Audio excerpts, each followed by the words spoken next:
morning, Spiritual Life Center. Welcome to the SLC Sunday Experience. Boy, do we have an experience to have today. We have Bejan, Anne, Marie, and Lori on the platform, along with Soul Light Connection, a wonderful talk, a celebration all the way around. And let's start by celebrating all of us together. That's right, you're in the right place at the right time, just where you're meant to be. Yeah. Join us in singing. I'm in the right place at the right time. I am just where I am meant to be. I'm in the right place at the right time. I am just where I am meant to be. I'm in the right place at the right time. I am just where I am meant to be. I'm in the right place at the right time. I am just where I am meant to be. Oh, my soul is welcomed here. Oh, my soul is welcomed here. I am getting the message loud and clear. My soul is welcomed here. SLC, you're welcomed here. We're in the right place at the right time. I am just where I am meant to be. I'm in the right place at the right time. I am just where I am meant to be.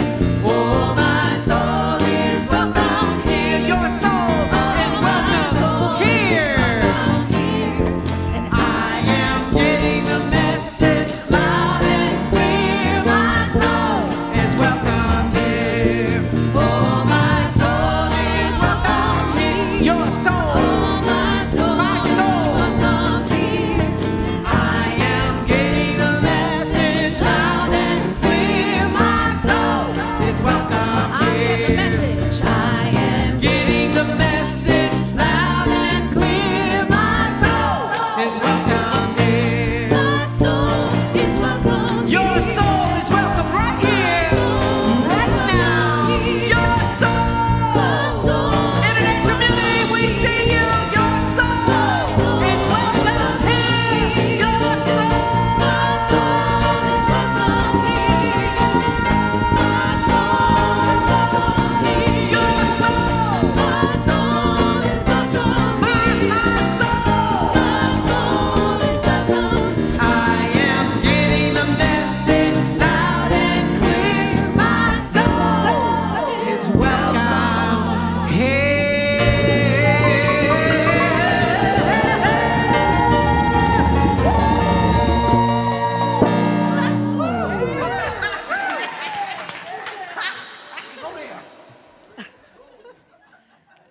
Good morning, SLC. Aren't we blessed to have 4 singing angels and the whole music team? And we're also blessed to have Reverend Janée with us this morning. Likewise, Reverend Rick, thank you. Well, good morning, everybody. We greet you in the name of all that is good and all that is beautiful and all that is holy, and in the warm and loving presence of our beautiful community, Spiritual Life Center. Spiritual Life Center honors all people worshiping in temples and mosques and churches and stone circles and the beautiful temples of nature, because we know that there is no spot that God is not. And if it's your first time joining us today, either online or in person, we especially welcome you because we know that we are not here by accident. We're all here by Divine appointment. Excuse me. And we want you to know that wherever you are in your journey of faith, you're welcome here.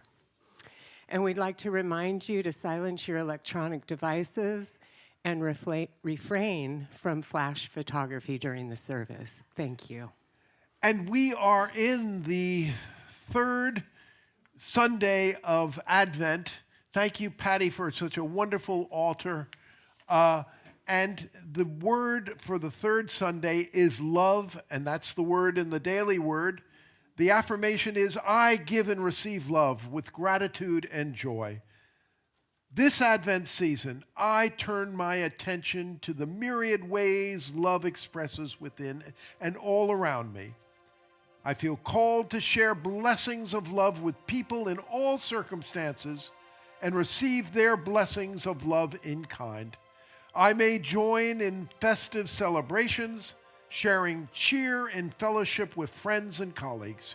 I practice patience and understanding, especially during the moments of frustration as I go about my Christmas preparations. I feel compassion for those who struggle during the holidays and reach out to them with support and caring. These are some of the ways I show love to others. When I receive their time, attention, and gifts with gratitude, I am letting them show their love to me. And from the Gospel according to John, we read, I give you a new commandment, that you love one another, just as I have loved you. You also should love one another. Dear Spirit, thank you for that spirit of love and for this festive season of lights, and that when it is the darkest time of the year, our response is to light those lights and to relight that Christ fire. Thank you for SLC, this beautiful and wonderful community on a metaphysical hill with a powerful spiritual message, not just for Sacramento, but for the world beyond. And for this and so much more, we say thank you and amen and amen. And we also say our mission statement, because these are words which truly remind us of why we are and what we are here to be. And our mission statement is to transform lives, to make a positive difference in the world as we love, serve, and remember. And we also, I'm sorry for pulling things out of order. We learned this week about where the celebration of life will be held for Reverend Phil Pearson. It will be held on January 27th at 2 p.m. January 17th at 2 p.m. at Fulton El Camino Community Center, which is 2201 Cottage Way. We are working with the folks who are organizing the celebration of Phil's life. There were several suggestions you folks made about is he going to be cremated? Will the ashes then be scattered at Unity Village, at the Rose Garden? Would be interesting for if we made a trip to, as a group, to there. This is one possibility. It's not been nailed down or anything else like that, but I will keep you folks posted on how that is going. And we also turn to those wonderful unity principles, which really can help us when we hit those potholes in life and help us to be overcomers. Let's say those 5 unity principles together. God is absolute good and everywhere present. People are inherently good. Thoughts create our experiences. Prayer and meditation are how we connect with God, and we must take action. So to quote my grandmother, new? Maybe just some the same. Some the same, some new. Okay. So we have our Oneness Prayer Circle this Wednesday night, and our chaplains will be leading that. It's a lovely experience. It starts at 5:30, and then after the prayer circle, we'll have our community meal at 6 o'clock. There is no Wednesday service this week, but please come and join us for a wonderful meal and community and fellowship. And also, thank you to all of you who have donated gifts for the children this year.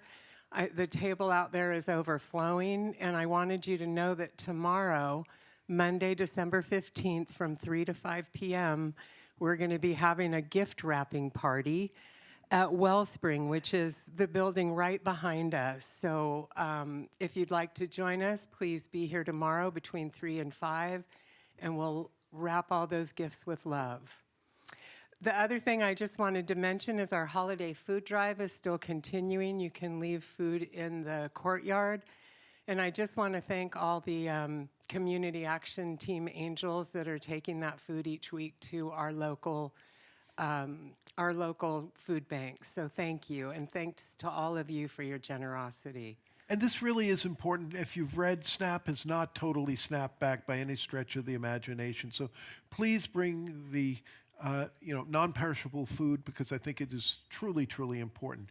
You know, during our field of building your field of dreams and the roundtables we held, one of the things which you folks really expressed were more classes. More classes. And in January, we're going to be starting with 3 classes, which I think are really wonderful. The first is going to be called The Practice of Exquisite Self-Care. It's an 8-week class led by our Lisa Lawson. It's going to be on Zoom on 6 p.m. on Tuesdays. So January 6th to March 3rd. There's no class on February 3rd. I think this really is an important class. I shared, I think, before that when I served as an intern at Unity Village Chapel, which is the chapel at Unity Village. Reverend Erin McCabe is the senior minister, and she said to me, you know, Rick, ministers preach about self-care, but this is something they stink at. And I think for so many of us, you know, when we're on that metaphysical airplane and the metaphysical air hoses come down, we're busy pushing the air hoses on everybody else except ourselves, and we conk out and are no good to anybody else. So I think Lisa is really onto something which is important. So I think it's going to be a wonderful class on exquisite self-care. Next, we're going to have starting on January 14th, we're going to have a wonderful class, an in-person book study on the hidden power of the Bible. It's based on a book by Ernest Holmes, and the teacher is going to be Dr. Mary Bell. I have met with her. She is a pistol, to put it, a wonderful teacher, and I think you're going to really like her. She is from Centers for Spiritual Living. The class will be held on Wednesdays from 1 to 3 p.m. It begins January 14th right here. It continues until the book is completed. The course closes after the second week, which is January 21st. So come to it. I think it's going to be a really dynamite class. And you know, it's very interesting. At Unity Village, of course, Charles and Myrtle Fillmore's works are archived. There's also a lot of the work by Eric Butterworth, that great Unity teacher, also archived. And interestingly, Ernest Holmes, the founder of Centers for Spiritual Living, Ernest Holmes' work is going to be archived at Unity Village too. So there is that blending, which I think is really important. So come to this class. The third class, which is going to be given, is really a Unity 5 Principles form. In January, we're going to be starting a new Sunday series on Unity. One of the things you asked for was more basic Unity teachings. We're going to be starting on a Sunday series on Unity's five principles. And so on Wednesday nights at 7 p.m., Peg Sorrentino and myself, we're going to lead a forum right here in the sanctuary to really dive deeper into Unity's 5 principles. So we would ask on Wednesdays, come on to the prayer group, which is 5:30, and then the meal at 6 o'clock, and then 7. Come on in here for that forum, which will really deep dive into Unity's 5 principles. And we're all excited about our candlelight services this year. I think this is one of the most beautiful services of the year. We get to come together and light the Christ candle together. We will have 2 services. One is next Sunday, and next Sunday this will be the only service, one service. It starts at 10:45, and this is such a treat. We have our choir singing for the first time in quite some time, and all of the vocalists that you know and love, like we saw today, will be there singing, so you really don't want to miss that. And our kids are going to be singing at the Sunday service. So we really want to see you all next Sunday. And then our second candlelight service is on Christmas Eve, December 24th. And that caroling starts at 4:45. And then the service starts at 5. So we hope to see you there. And it's just an opportunity for us to be together in the light. So thank you. May I point out a trend? In the past years, there's been one candlelight service. We're growing. So this year we felt it best to hold 2 candlelight services. So next week, 1 service, but then on Sunday, December 28th, there's going to be 2 services again, a 9 and 11, and it's going to be the Burning Bowl. This is, I think, one of the most important things that Unity has added to the liturgy. This is the time where we get to really get rid of that which is no longer serving us, and to welcome in things which could serve us and bring us even further along in our spiritual path. The chaplains will be leading it. I'll be helping and joining with the chaplains. And the music, wow, the music is going to be done by the Lawson family. So you won't want to miss the Burning Bowl, the 2 services of the Burning Bowl on December 28th. And you're invited to our last bingo of the year. And from what I hear, this group knows how to have a really good time. So you might not want to miss this. It is on New Year's Eve, Wednesday, December 31st, from 4 to 6 p.m. So we hope to see you there. And I just want to see who wins the big prize this time, because that's always so fun. And we wanted to welcome and to send off Reverend Deborah on her spiritual venture. And so, Reverend Deborah, if you could come on up.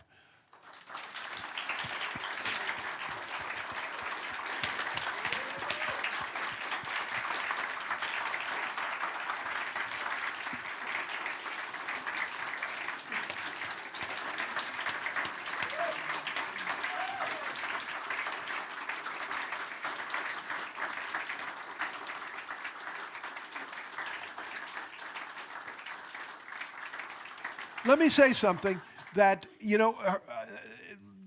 may have seemed sudden, but I want you to know in another sense of looking at it, we're really very, very grateful that Reverend Deborah postponed coming off. Over a year ago, she went to Reverend James and said, I think I'm done at SLC. I've done what I came here to do at SLC. And Reverend James said to her, look, we're going through a transition. I'd ask you to stay, to stay on. So Deborah's really taken one for the team, as it were, and has put off, her dreams and visions about what is the next positive stage in her life for the good of SLC. I can't tell you how often Deborah's advice and suggestions and help have been so important to me, and I think to this wouldn't have been as successful a transition if it wasn't for Reverend Deborah, and we are so grateful for that. And Deborah, we are just so grateful for all the blessings that you've brought us here. We appreciate your humor and your intriguing talks and your deep meditations and all the ways that you've stepped up to do whatever we needed you to do. We're so grateful.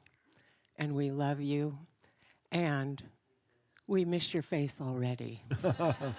So you need to visit. This is your family forever, and we love you.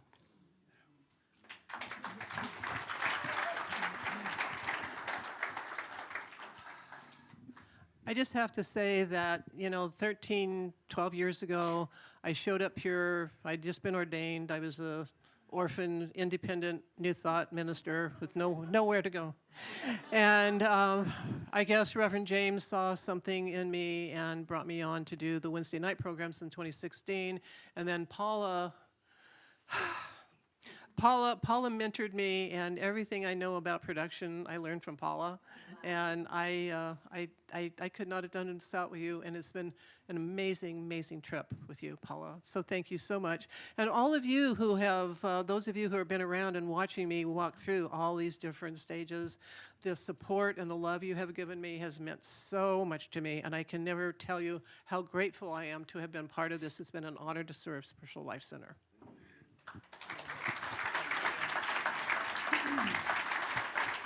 After the service, Reverend Deborah will be here at the courtyard. We're so grateful. Let's give her that wonderful SLC blessing. Reverend Deborah, we love you. We bless you. We appreciate you. and we behold God's love as you. Thank you.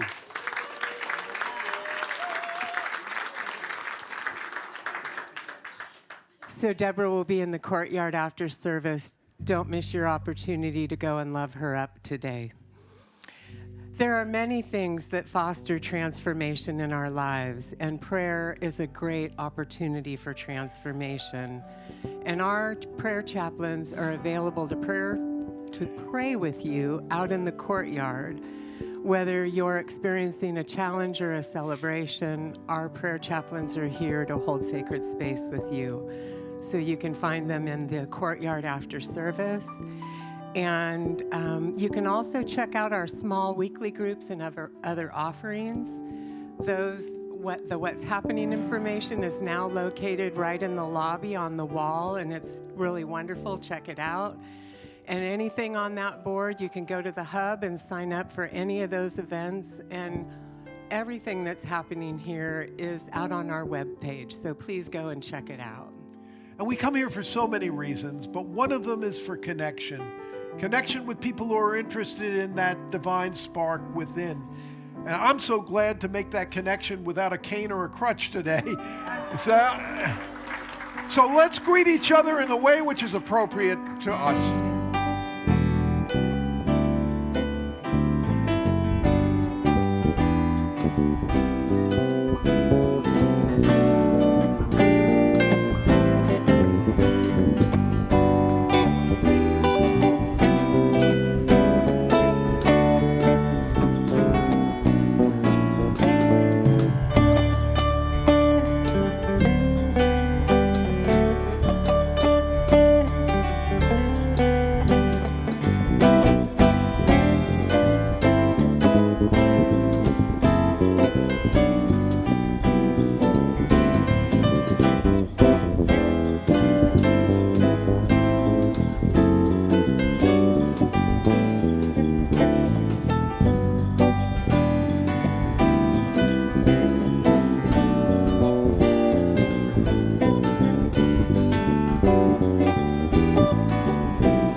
We have heard on high.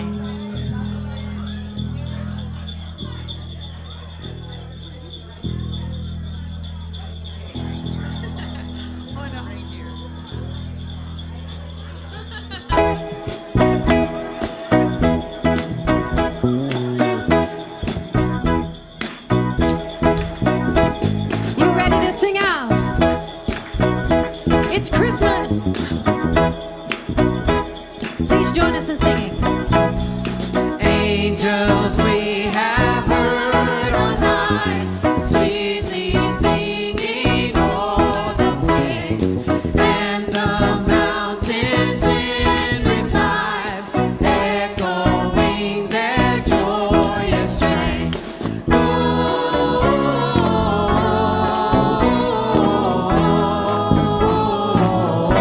Gloria in excelsis Deo.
Please be seated.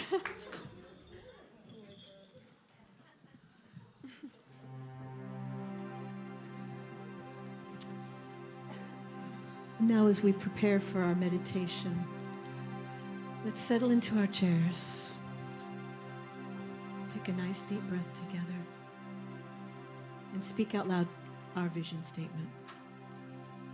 Spiritual Life Center is a loving, vibrant family that welcomes home all people and accepts everyone, no exceptions, leaving ancient spiritual traditions.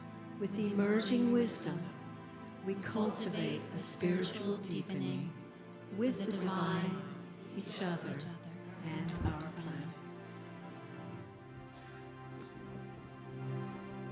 We just love you.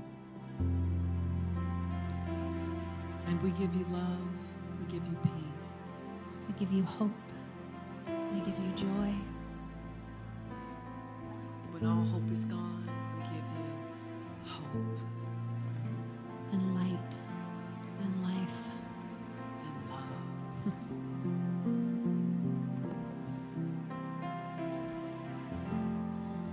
We'd like to invite you to sing this beautiful chant with us.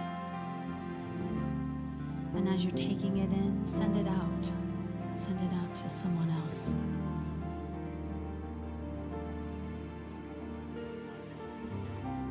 Please join us in singing. I'll give you peace. I'll give you joy. I'll give you hope when all your hope is gone. I'll give you light. I'll give you I'll give you love, pure love. I'll give you peace. I'll give you joy. I'll give you joy. I'll give you hope. I'll give you when all your hope is gone. I'll give you light. I'll give you light. I'll give you light. I'll give you love, pure love. I'll give you peace. I'll give you joy.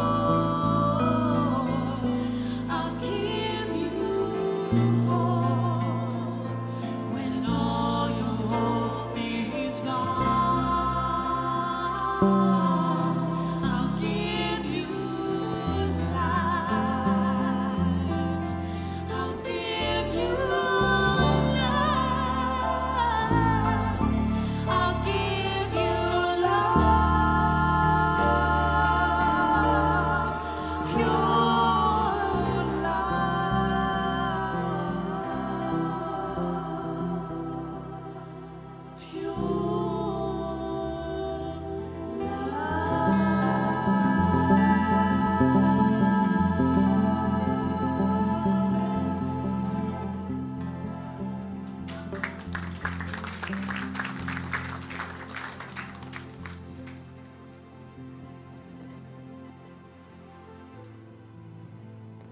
And isn't that what pure love sounds like?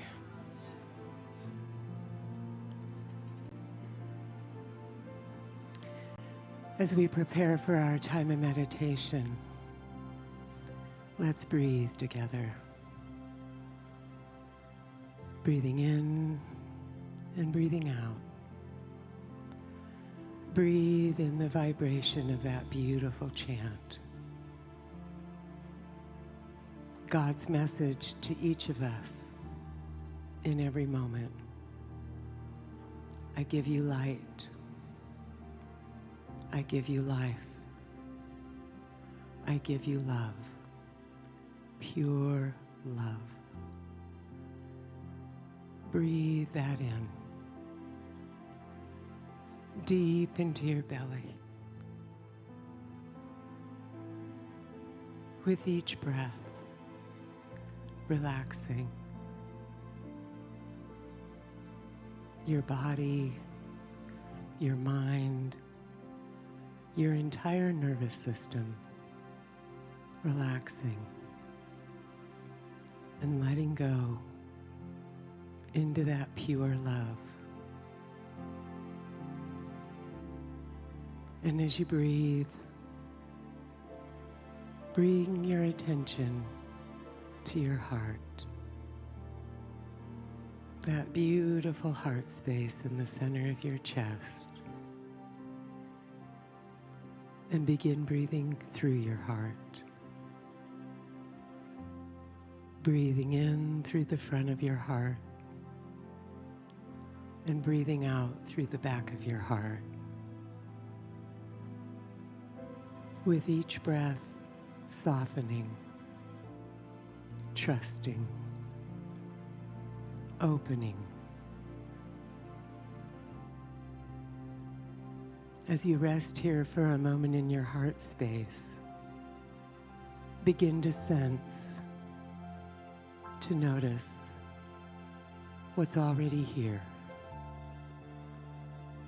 That quiet, subtle presence that's always here, fully present.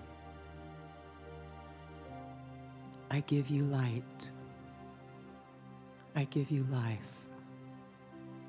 I give you love, pure love.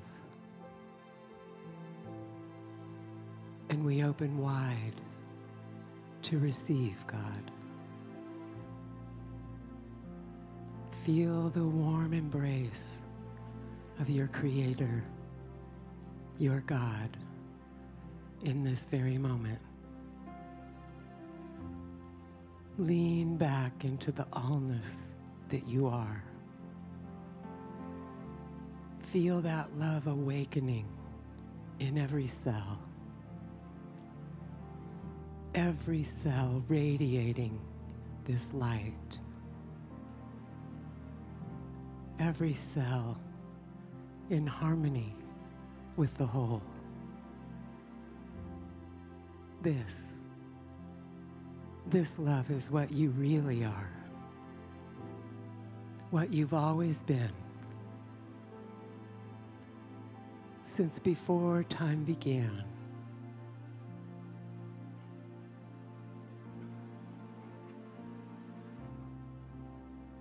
This time of Christmas is more than celebrating the birth of Christ over 2,000 years ago. It is celebrating and welcoming the birth of the Christ within the manger of our own heart. Rest here for a moment in your heart space.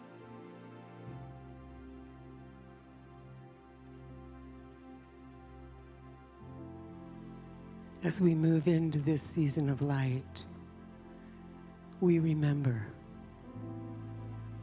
this is why we're here. To be the light,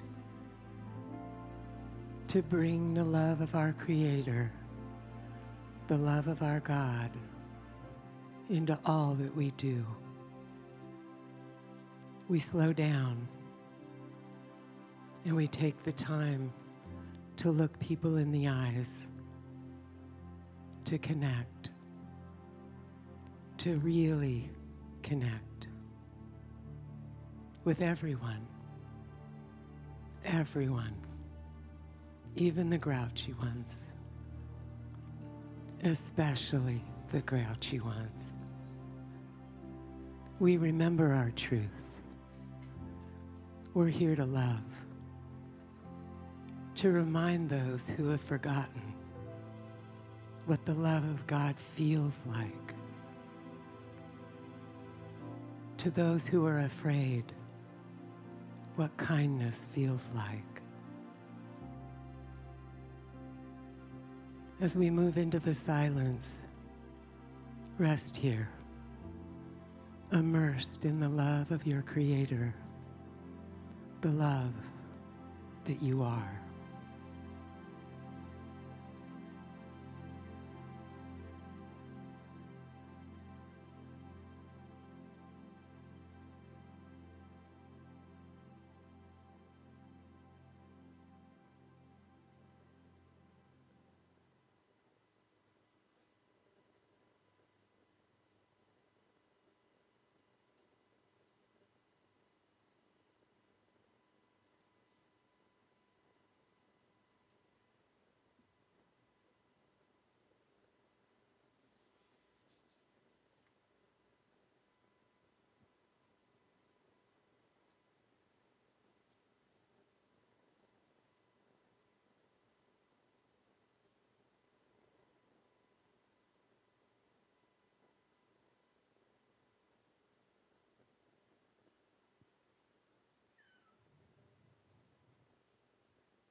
Thank you, God, for this time of Christmas, this season of light, this season of love.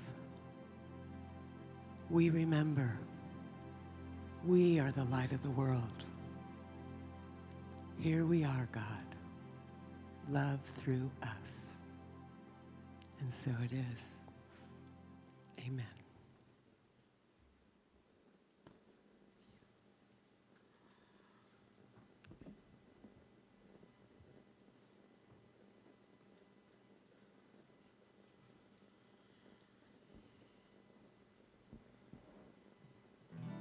Tis the season of change.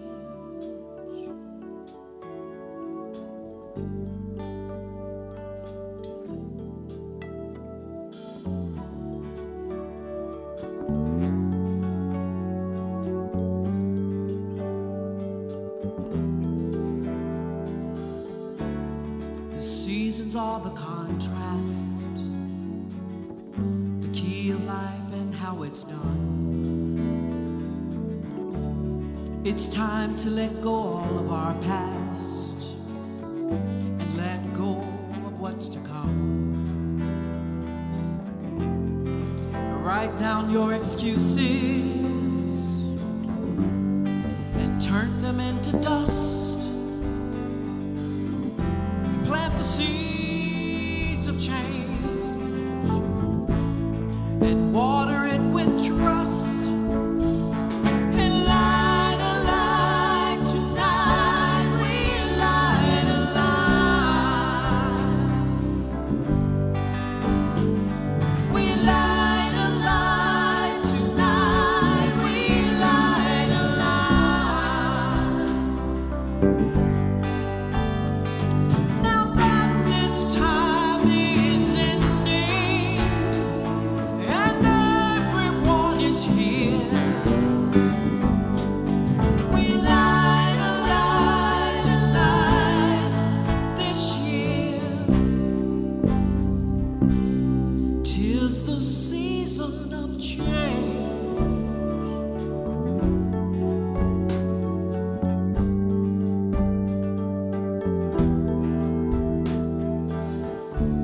What do we have?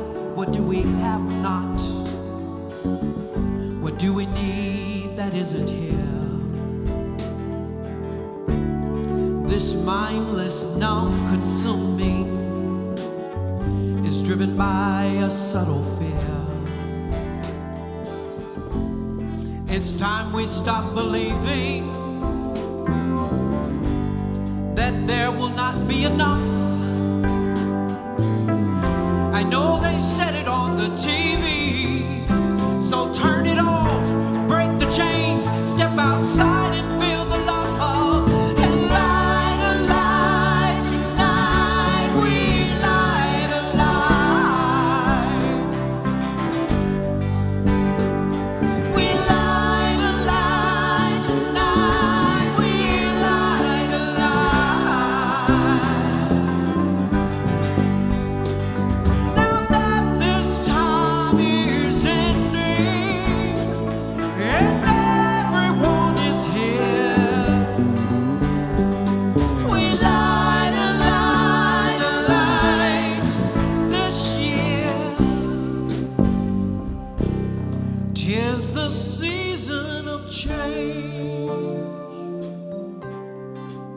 Ooh, change.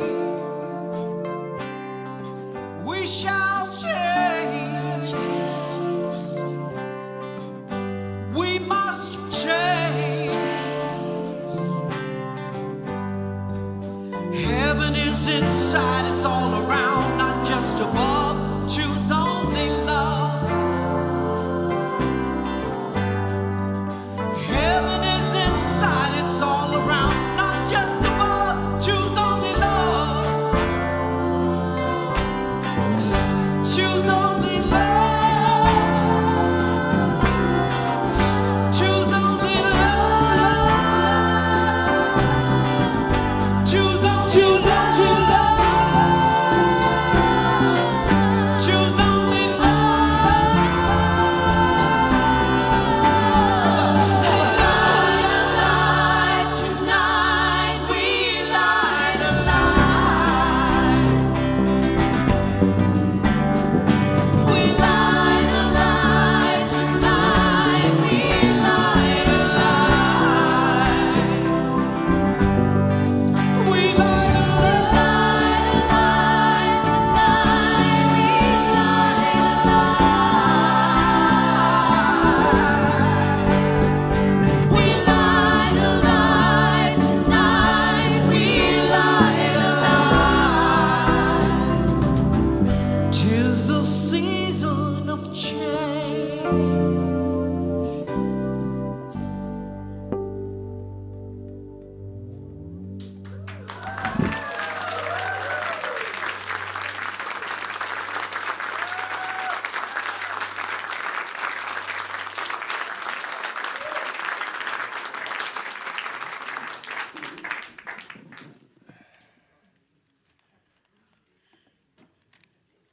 It's so wonderful to have our singing angels and the whole music team. Thank you to Reverend Janée for a wonderful meditation. Thank you for Reverend Deborah for being here as we can wish you well on your next adventure, your next spiritual adventure. Well, in Unity, we talk about Christmas as being the rebirth of the Christ within. Well, Reverend Rick, if you say rebirth, does this mean death? Does the God die and then become reborn and then die and become reborn? Well, quite frankly, if you go to traditional Christianity, the answer is yes. I mean, literal crucifixion, literal resurrection, etc., death and birth of the God. Well, Reverend Rick, I can't buy into that. It does. I don't relate. Well, I know a lot of people do not. But before you throw the baby out with the bathwater, can I talk about that archetype? Because it's been in human societies from way back. For example, go back to ancient Egypt, and it starts there, but it carries on the myth of the phoenix. The phoenix burns up, and yet after its ashes are hit the ground, it reforms and then is able to fly away stronger than before. This has been such power to so many different societies. Another thing, I didn't bring the slides today, but I've done this in the past. I'll show a slide. It's of a saintly woman holding a little baby like this, and I'll say to the crowd, "Who's this?" And they'll say, "It's Mary and Jesus." And I say, "Wrong. It is from the first dynasty in Egypt. The woman is the goddess Isis. The little baby who looks like, looks like Mary and Jesus. This is the god baby Horus, who was conceived, Isis conceived it with her husband Osiris, the god Osiris. And Osiris gets, for those of you who look at Egyptian mythology, Osiris gets cut up and everything by Set, the sort of the Lucifer of the Egyptian mythology, and comes back together. And Osiris is a very important god. He is the god of the underworld. And when you die, your heart is going to be taken out of you. It's going to be put on a scale, weighed against that sacred feather that Osiris has. And depending upon where the scale goes, you may not be spending all eternity in the good place, as it were. So, the death and rebirth of the God is a powerful, powerful archetype which is in so many, many different societies. I remember when I was, as an undergraduate in college, I was an English major. And God, if you had told me back then I'd wind up as an economist and then a minister, I would have asked you what you were smoking. I mean, for God. But anyway, I remember back then I was really, the poem that really, one of them that really got me was T.S. Eliot's The Wasteland. And many people look at The Wasteland as being one of the, if not the central or most important poem of the 20th century. And T.S. Eliot said, if you really want to understand The Wasteland, it really, he thought, came to him from a book written by Jessie Weston, that wonderful scholar, called From Ritual to Romance. In this book, Jessie goes way back into very primitive societies, showing the birth and rebirth and death and rebirth of the God, leading to eventually what became the Grail myth of the Holy Grail, which taken by Gnostics and also by Celtic mythology, woven out into traditional Christianity, coming to be the Grail myth. And T.S. Eliot says, these, you laugh at them all you want, but these ancient archetypes provided so much substance and meaning to people in the past. And what do we have in the modern era? Essentially, said Eliot, a wasteland. Double your pleasure, double your fun with doublemint, or plop, plop, fizz, fizz, oh, what a relief it, and I think Reverend Deborah really hit the nail on the head, moving this into the 21st century a few weeks ago, when she gave an excellent message and talked about, remember Flat World? She talked about Flat World and mindlessly scrolling through Flat World. I love the term Googleized. Googleized is when you're on Google for an hour and you forgot what you went to Google to look up, originally. And so I think Eliot is on, about, the vapidness sometimes of our modern existence. But Eliot's solution is to go back, to what was in the past. And as a great mythologist, Joseph Campbell, pointed out, it can't really be done.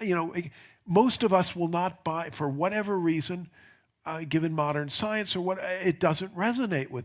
I saw several clips where Campbell literally sang, "Give me that old time religion, give me that old, I worship Aphrodite. She can be a little flighty, but she's cute in her nightie, and she's good enough for me. Give me that old time religion.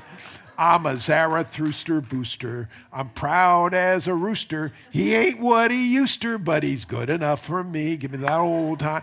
And that those things don't work anymore. So, if you want that same awe and everything, you can't locate it like Homer did on the Greek Isles or anything. You have to go to a galaxy, beyond, way out there. And that's why Campbell was so interested in Star Wars and things like that. So how are we to, what are we to do with, to do with this stuff? And fortunately, I think Unity and the early Unity pioneers really provided a way. We understand this stuff metaphysically, and we don't throw out the baby with the bathwater. One of the stories I like about, where the term metaphysical came from. If you went back to the story is, if you went back to the ancient library in Alexandria, and again, remember, people back then were not reading codex books like we do. They were reading scrolls. And so the scrolls were in baskets. So if you wanted something about the physical sciences, you went to this basket right here, pulled it out and, read and put it back in that basket. And the stuff beyond the physical, literal world was in another bin on top of the physical box. In other words, metaphysics on top of the physics, on top of the physics. And that's where you put all the metaphysical scrolls in. And it's interesting. We do this with so many things, but some of us, we're reluctant to do this about spiritual things. For example, the other day I was visiting one of you at your home in Carmichael, and beautiful garden out back and trees and all that. And the sun is setting, and the west, in the west, and in it comes, and we're both looking at it, and we're saying, what a beautiful sunset. I mean, do we literally believe that the sun is revolving around the earth and is setting? Obviously not. I mean, we're obviously revolving around the sun, not the sun revolving around us, but it appears this way, and, we are able to handle it metaphysically or metaphorically. And, the divine spark, does the God die and then reborn? Well, come on. That's one of the key points. That divine spark never dies. If I could step into my Jewish roots, and it's first night of Hannukah, so I'll do it.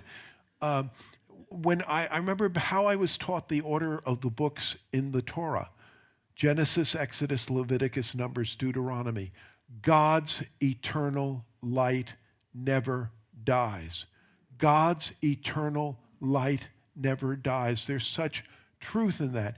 If you go into, I don't care whether you go into an ultra-Orthodox temple or you go into the most liberal synagogue, you're going to find some things in common. One of them, you're going to find an ark in the back, a box in the back, decorated nicely. You open it up, and in there are the Torah scrolls.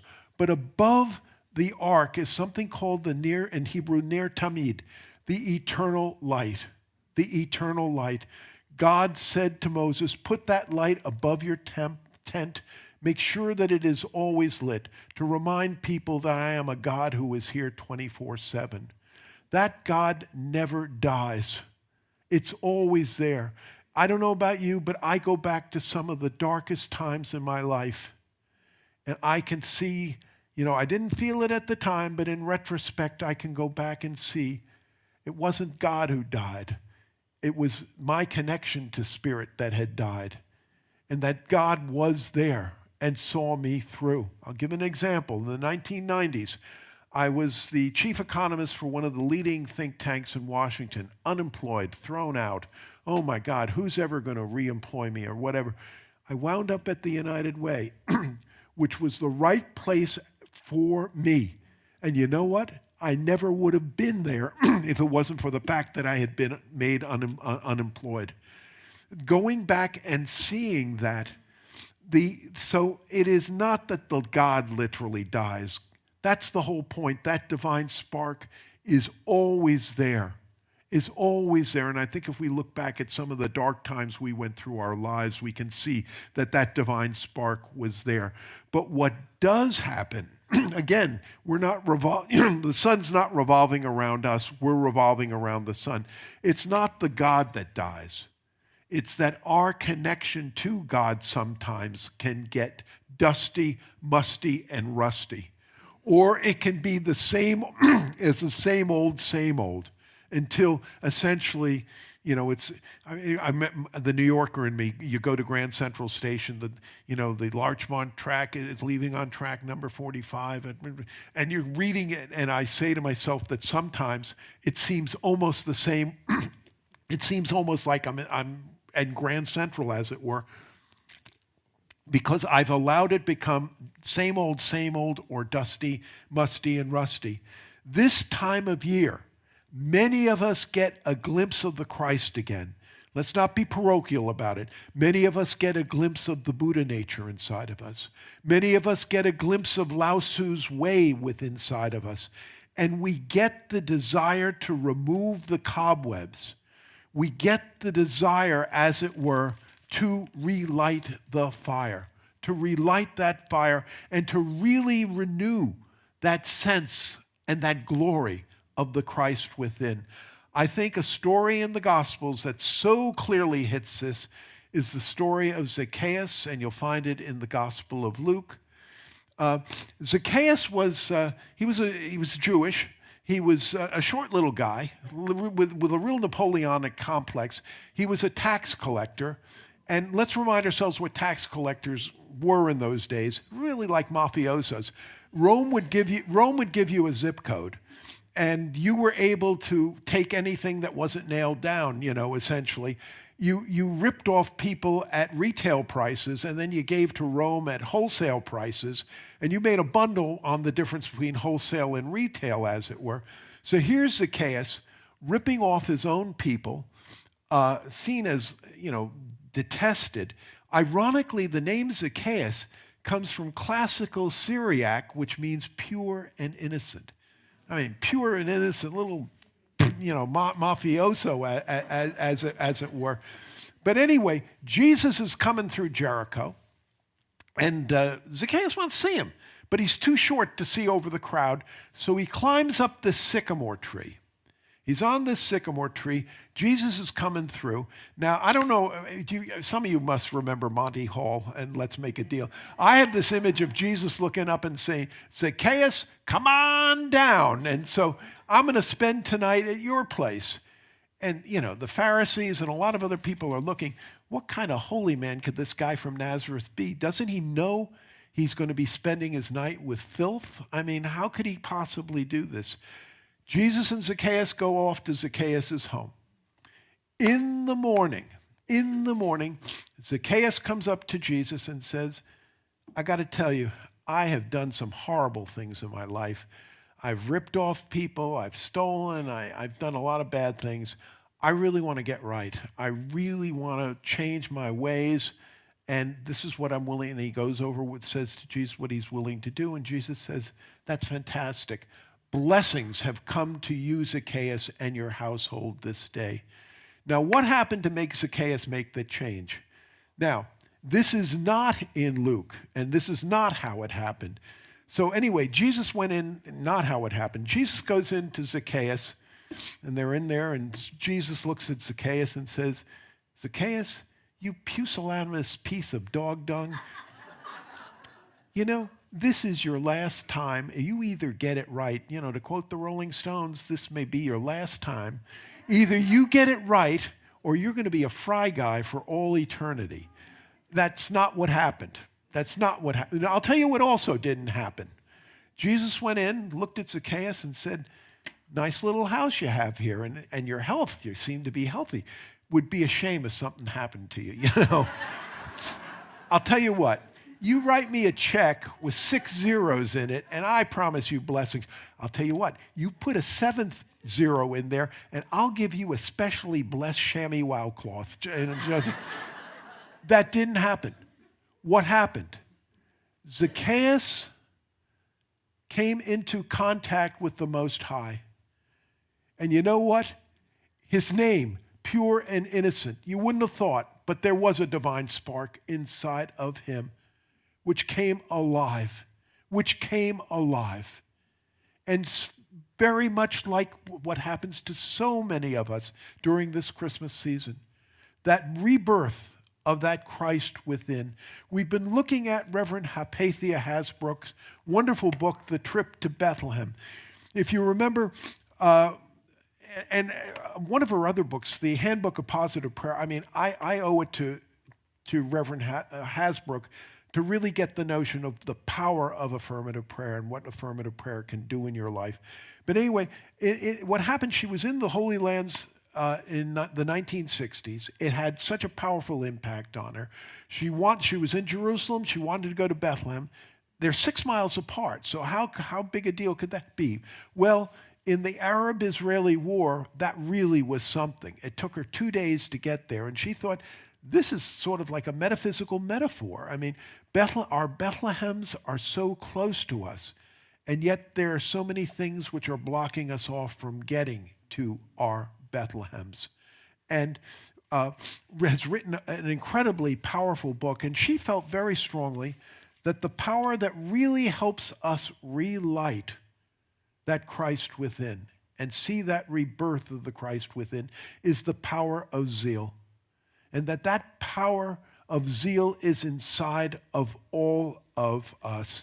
And she writes, I think this is so beautiful, Reverend Hasbrook writes, anyone of any religion can take that metaphysical trip to Bethlehem, regardless of the name by which one knows it. The higher self is an archetype, the central potential in the psyche of every human being. Moreover, though specific religions are human constructions, the urge to construct them in response to that powerful archetype of spirit, that ultimate power that creates, governs, and is ultimately involved in all things, is there and can be open to us at any time. At any time. Unless you think, well, you have to go to the Holy Lands to experience this, or, this stuff about, the rebirth of the Christ within, that's, back in biblical times. It's for here and it's for now. Let me tell you a modern story, a true story, which I think so clearly shows that Christ within can be relit in this modern era. And it's a story which involves a woman by the name of Marjorie Stofsky, who lives in coal country, Pennsylvania. Now, in Pennsylvania, it goes through, I-81 goes through that part of the world. It's as important in that part of the world as on the West Coast I-5 is on our part of the world. And I remember going up through I-81, and you can see, before environmental laws, mountains which were just, mined for coal and just, or the sludge and it's not a pretty sight. And there's even one where the fires are still going on. I mean, they lit fires long ago, and the fires, you can see the smoke rising and everything else. The other interesting thing is that there were a lot of underground coal mines, and they went through cities and stuff like that, and people are living on top of these, former coal mines. So, and that's what was in the case with Marjorie. Marjorie is a single mom, has 3 kids. It's coming up Christmas. She gets a notice from the government saying, you're going to have to evacuate, and pronto. Your street, your area is on what was underground, a coal mine, which it's not, we don't believe it's stable. We are really concerned that it could collapse. It would be a giant sinkhole. In goes your house, in goes you. You have to evacuate. Marjorie's thinking, where the heck am I? Oh, this is horrible, Christmas and all. But then she says, well, my parents live down the road. Yeah, but they live in a little shoebox of a house, and there's 1 bathroom, and there's going to be, we're 4, they're 2, that's 6 of us. Ugh. But she calls her parents. The parents says, come on down. You gotta come. It's dangerous. Please, don't wait. So she's in her parents' house, 6 of them crowded into the shoebox. Marjorie's off talking to one of her friends. Now, the big thing Marjorie also feels, she has this big collection of nativity scenes from all over the world, and she can't bring them to her parents' house. There's no room. So she's having a negative prayer circle with one of her friends, and the sinkhole, and oh my God, we could lose our house, and living in the shoebox, and I can't. And the horrible thing is, I can't bring any of my nativity scenes. Well, the friend went out and found a nativity scene which is big as the palm of your hand. I mean, Jesus is as big as a pencil eraser, and there's 1 camel, and there's Mary and Joseph, and I think there's only one of the 3 wise men there and all. But here it is. Marjorie's looking at it and thinking, whoop-de-doo. I mean, oh, God. So anyway, next day she looks at her kids and says, what do you want for lunch? And they say, peanut butter and jelly sandwiches. All right, I'll make them. She goes over to the bread box, opens up the bread box, and there on top of the Wonder Bread is the nativity scene. She said, who put the nativity scene on top of the Wonder Bread? And she hears in the background, oh God, this is horrible. Next day, I'm going out to the mailbox. She goes out to the mailbox, opens the mailbox, and there on top of the mail in the mailbox is the nativity scene. Oh, God. Who put the nativity scene on the mailbox? She hears the laughter and all that. The next day, Marjorie, then, when you gotta go, and there's only 1 bathroom, so she goes into the bathroom. She's sitting on the throne in the bathroom, if you catch my drift, and she takes care of business, as it were. She reaches over to get the toilet paper, and there on top of the toilet paper is the nativity scene. She took out that nativity scene and something happened. It was very much like Karen Drucker's wonderful song, I am so blessed. I am so blessed. I am so grateful for all that I have. That wave and that Christ within, sitting on the throne in her parents' bathroom, came alive. And she felt, my God, we didn't fall through the sinkhole. I have so much to be grateful for. My kids are alive and well. Both of my parents are alive. They have a house. We have a roof over our head. I have so much to be thankful for this Christmas. And that wave just really, honestly, truly came to her. And right there, and right then, came that relighting of that Christ within. And so I would suggest that we be open to relighting that Christmas fire. That divine spark is an eternal flame that never, never goes out. But sometimes our connection to it can become dusty, musty, and rusty. Or it can become same old, same old. But with that power of zeal and that power of zeal is inside of us all, we can, if we give it half a chance, can feel that magic of Christmas, and we can relight that Christ light which is within us all. That Bethlehem can happen, by the way, even in your parents' bathroom. Thank you, and God bless. Namaste. Namaste.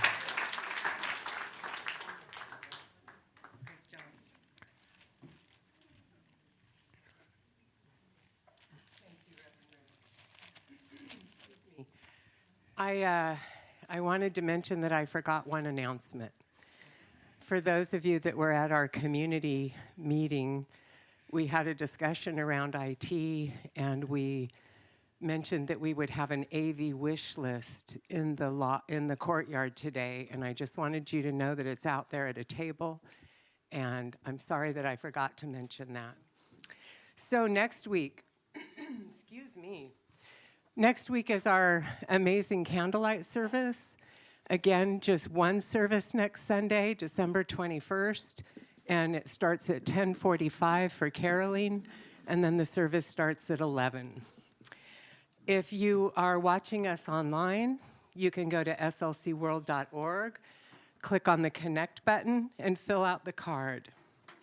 This will let us know that you're watching us, and it'll also keep you up to date on what's happening at Spiritual Life Center.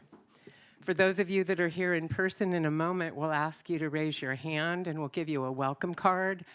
And if you take that card out to the welcome table in the courtyard, they will give you a warm hello and a special gift. So if you're here for the first time, do we have any newcomers today? Welcome. So glad that you're here. Welcome. We're glad you're here. We look forward to getting to know you in the courtyard today. So it is that time in our service where we have an opportunity to support Spiritual Life Center. You can text SLC Love to 44321, or you can go to our webpage and click on the donate button, and we will also receive an old-fashioned check. We want you to know that if you are on social media in any form, we would love it if you could click on the like, comment, share, and subscribe, or whatever it is on whatever platform you are on. It's a wonderful way to spread this message to all that are out there, so we'd love for you to do that. And now it's time in our service to bless our love offering. And so if you have your love offering with you today, you please hold it up to your heart. Or if you give electronically, just symbolically hold that to your heart as we say our prayer together. Divine love, as me, blesses and multiplies all that I am, all that I have and all that I circulate. Thank you, God. Thank you.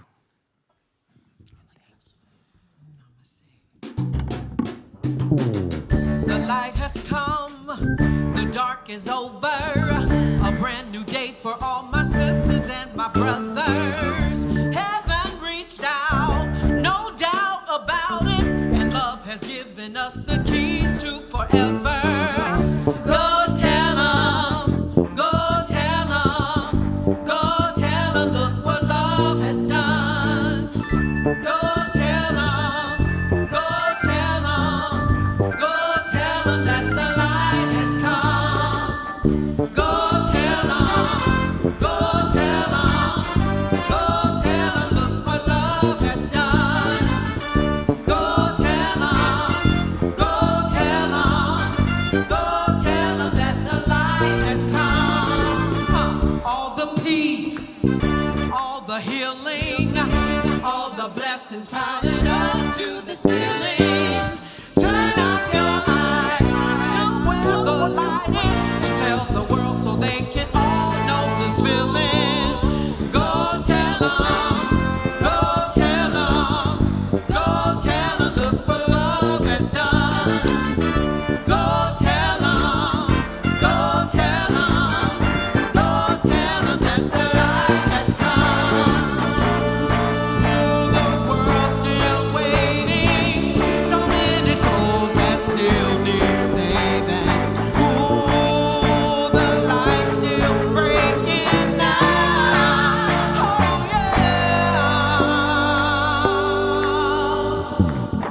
Go tell 'em, go tell 'em, go tell 'em, look what love has done. Go tell 'em, go tell 'em, go tell 'em that the light has come. You got to go tell 'em, go tell 'em, go tell 'em that the light has come. You got to go tell 'em, go tell 'em, go tell 'em that the light has come.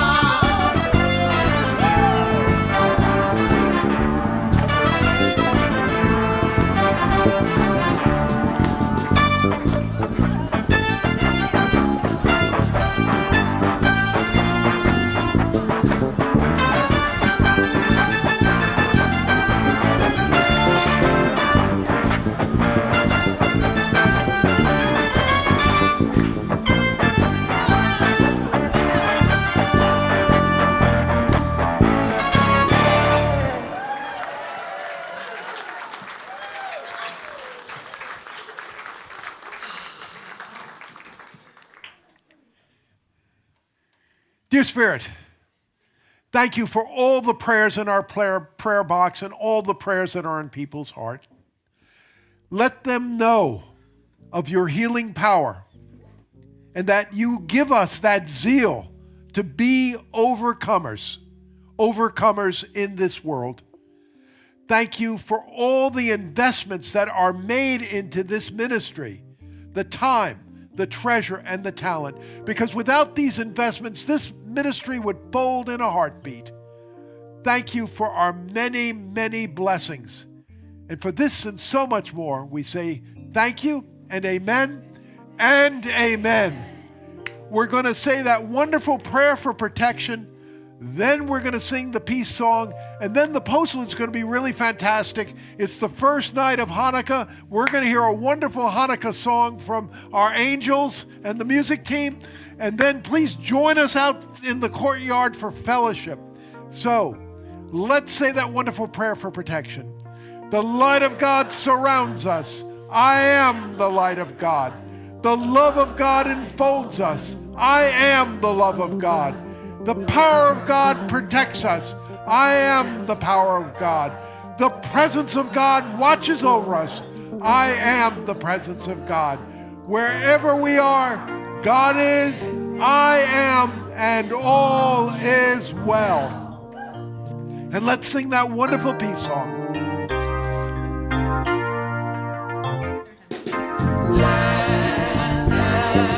Peace on earth, and let it begin with me.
friendship shine eternally. May this holiday enlighten the way for others. Come, let's share the joy of Hannukah. May our friendships grow as the candles glow. Oh, won't you come and share the joy of Hannukah? And we're hoping all you're wishing for comes true. Happy Hannukah, my friend, from me to you.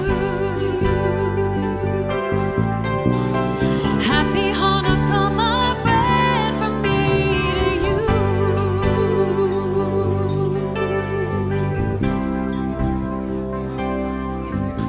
Happy Hannukah, my friend, from me to you.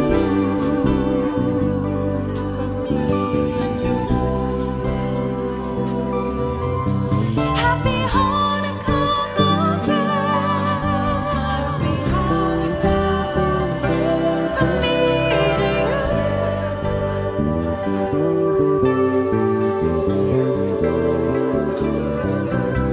Happy Hannukah, my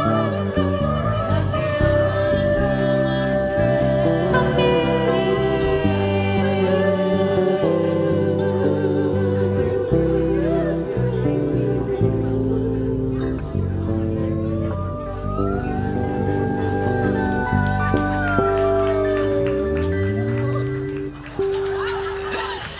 Happy Hanukkah.